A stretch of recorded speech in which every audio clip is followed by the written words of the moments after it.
Hello and welcome to the Gaggle, where we challenge and, if necessary, destroy media narratives.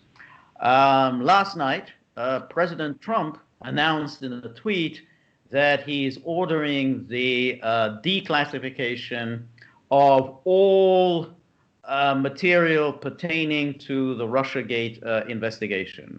He did this in response to the release from the Director of National Intelligence of some memos which indicated that senior figures within the Obama administration, in particular CIA Director John Brennan, were very well aware in 2016 that Russiagate,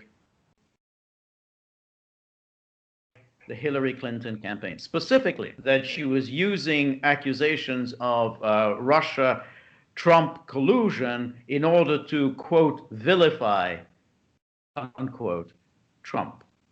So the question then is, these are senior levels. Divert attention from her own email problem. Exactly. That's another part. And to distract attention from her own email issue. So this is known at the senior levels of the Obama administration. So the real question now is, how then did they embark on this Russiagate investigation when they knew that it was a fraud and a hoax to begin with? What do you think, Peter? Well, I mean, there's so many things that went through my mind when I finally heard it, is that it confirms that the President Obama himself was directly involved, and it seems like it was every step of the way. Story that we're being will ever be told probably by the mainstream media. I am not surprised that John Brennan is directly implicated with his own handwriting, own handwriting. And I mean, and what they redacted, I mean, it's like 90%. I'm really interested to see what the rest of it is here. None of this should surprise you, and it doesn't surprise me and the people that are watching this video right now. A hoax. It was ginned up by the highest echelons of the American intelligence community, in which I throw in the CIA and the FBI. What is surprising, if not disappointing, is how many days out, George, are we? 29, 28 days? Well, that's exactly the great issue. timing. Yeah. Okay, I mean, that's exactly the issue, because Trump had been told 2 years ago, declassify all of the material. And he said he would. And he backed Obama off. Administration, what he was doing. He was told all of it. This is 2017, 2018. And then he didn't do it. He listened to the entreaties of the CIA director, the entreaties of the FBI director, Trump appointees, and he didn't do it. And the British foreign minister at the time. Exactly, and the British. And really, you have to say, this is, you see there the arc of the Trump presidency. He had an opportunity to do something about this. He had been the victim of a coup attempt by the members of the military, the security, intelligence establishments, with the involvement of foreign powers. He was a victim of this, and yet he did nothing about it. So it's a strange kind of weak ineffectuality on Trump's part. Well, and what makes it even worse is that it looks like pandering at this point. Okay, there's nothing. I think it's reasonable to say that nothing can be released that's going to change the mind of the electorate right now. It's too late. And the interesting wrinkle in all of this is that I was watching an interview with I think the head of or lead researcher at Gallup, and a poll right before Trump went into Walter Reed showed that Russiagate is so low on the hierarchy of concerns, and people are tired of listening to this ridiculous hoax. In a way, in a very odd way, Trump coming out with this now kind of adds to that malaise. Okay, even if there is a huge revelation, I don't know what kind of impact it will have. No, it probably won't have any impact. because it's now baked in. The Trump supporters know that their man was the victim of a coup attempt, the victim of sabotage by the outgoing Obama administration. Whatever they publish, and it's possible that Grinnell and Ratcliffe will publish something. I mean, in other words, they're not going to just let Christopher Wray at the FBI and Gina Haspel at the CIA just sit on it and say, yeah, we'll declassify, but not today. Next week, maybe. Let's do lunch sometime. No, I think that they could stop publishing, but I don't think it'll make very much difference. It's too late for that.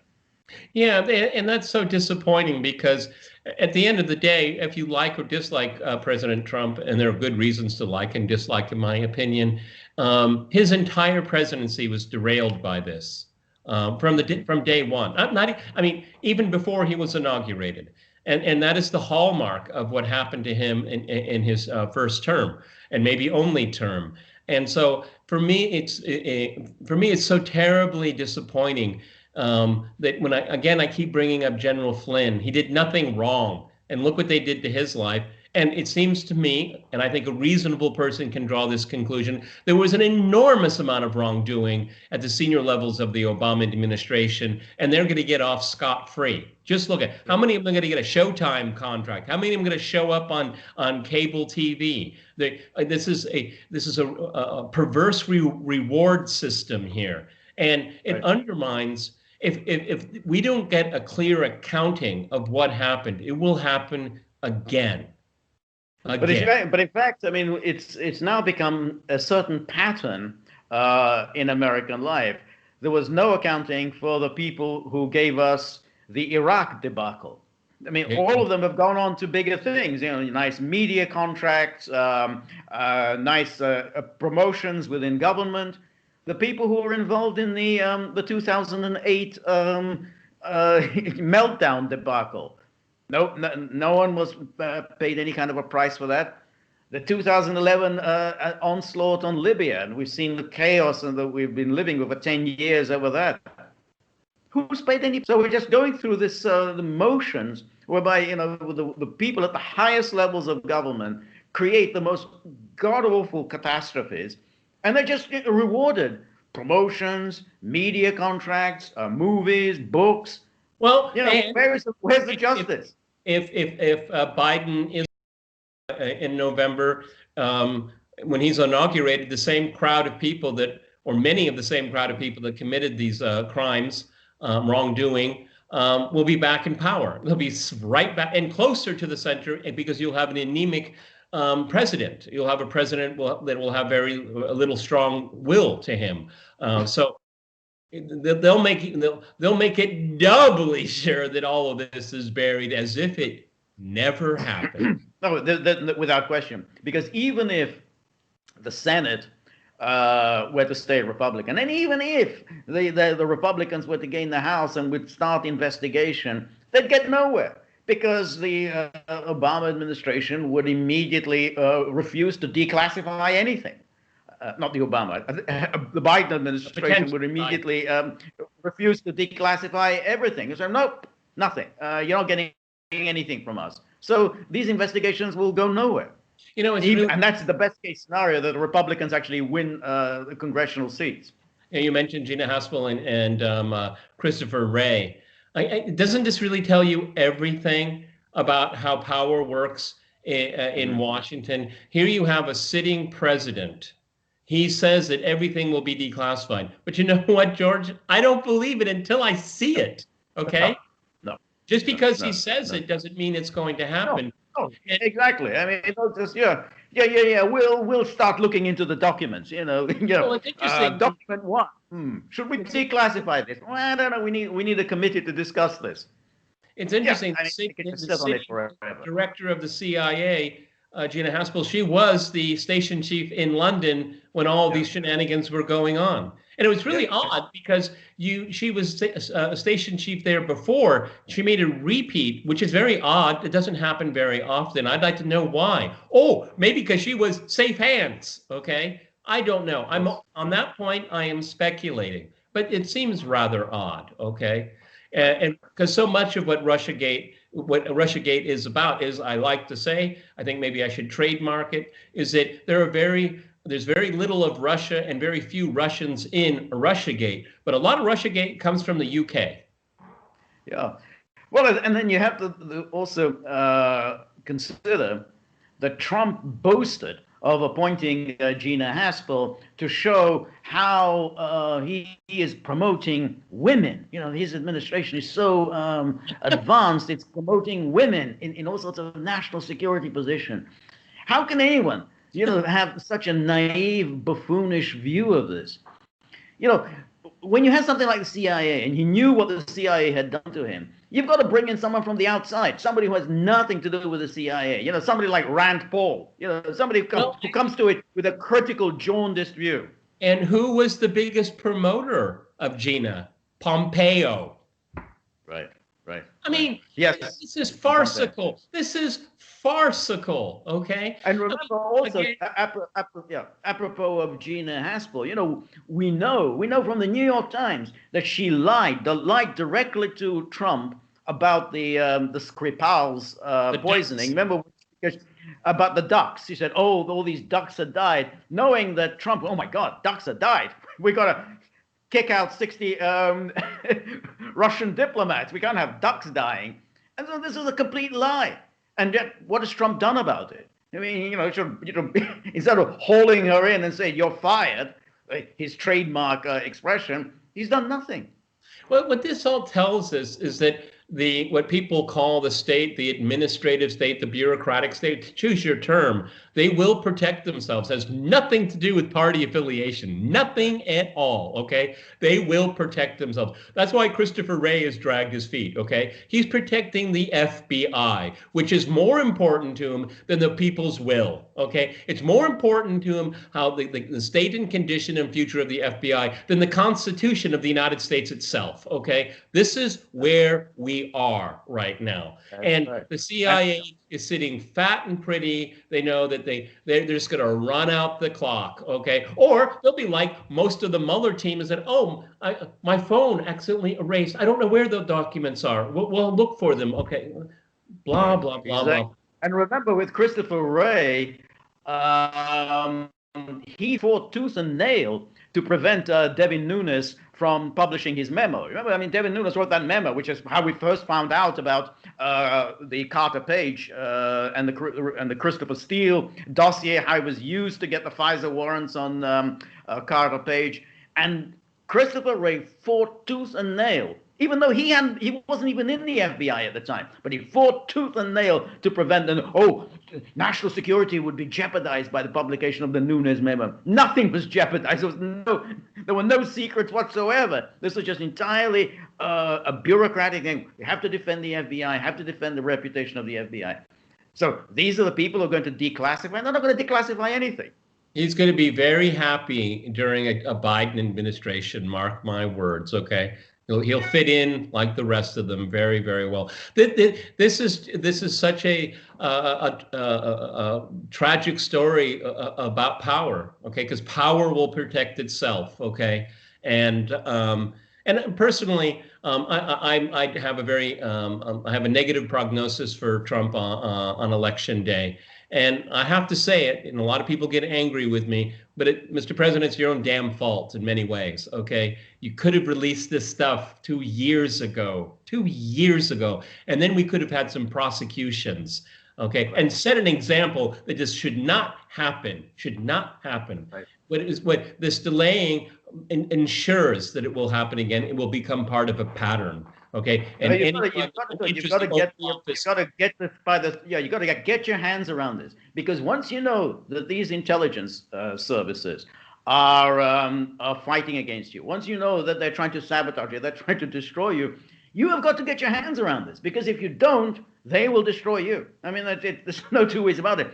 Trump should have known that, and it's extraordinary that he allowed these creatures just to move into their positions of power and basically have undermined his presidency.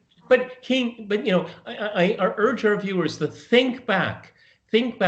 the weeks after the 2016 election and the first couple of weeks of January 2017, he basically had the template of what happened. He maybe didn't know all the names, certainly didn't know all the names and all the details, but he was right. He was right, okay? And what did he do? How did he act upon that? Exactly. And that's exactly because when he had that meeting in early January 2017 with Comey, and when Comey made that little sly little disclosure about the Steele dossier, Trump knew exactly what Comey's game was. He knew that Comey was essentially trying to blackmail him and try to coerce him with these tantalizing little disclosures. And he didn't know the details exactly because that Comey would rush down to his car and immediately type up the minutes of this meeting. But he knew what was going on. And yet he waited 4 more months before he fired Comey. And that enabled, of course, the Mueller to take over the Comey enterprise. And what he should have done, if he was so angry with Jeff Sessions for recusing, which I think there were good reasons for him to recuse, but if he had to recuse, he should have resigned or been fired. Okay? Yeah. No, that's right. And during those 4 months, Comey was an absolute disaster for him, and he passed the ball on to Mueller, who essentially continued the whole FBI anti-Trump and there were Russiagate probe. That's all it was. It was an attempt to overthrow Trump via Mueller. There were plenty of Republicans, specifically Lindsey Graham, that knew all about this, and he kept mum. Okay, that's my point. It is a bipartisan, nonpartisan endeavor. Okay, and silly us, we thought elections matter. The joke is on us. Yeah. True enough. It's true enough. And and as you say, it's now it is too late, because even if Grenell and Ratcliffe pour a whole bunch of documents out within the next week or so, I mean, they have access to some. They've seen the documents. It just won't make any difference now. And plus, the issue on this, it will just be a Fox News story. That's strategy. It'll just be a Fox News story. It's a conspiracy. Fox News, because CNN and MSNBC won't touch it, like they won't touch the Hunter Biden story. That's right. Yeah. We'll have the VP debate later on this evening, and you can be sure that Susan Page from USA Today will frame the issues in a way that will be adverse to the Trump administration and favorable to Kamala Harris. That's the way. They just as Chris Wallace did, just frame the issues in a way that works for Kamala Harris, but not for Pence. Well, of course, if Mike Pence disagrees with Kamala Harris, he's just part of the patriarchy and he's a racist. That's what we already know the outcome. Exactly. Yeah. No, that's exactly right. I mean, and that's what the New York Times reported the other day, which is that those who are opposed to Kamala Harris on Fox News are in fact all racists and sexists completely making unjustified attacks against her. So that would be and it'll be again saying with hey, Mr. Vice President, will you disown white supremacists?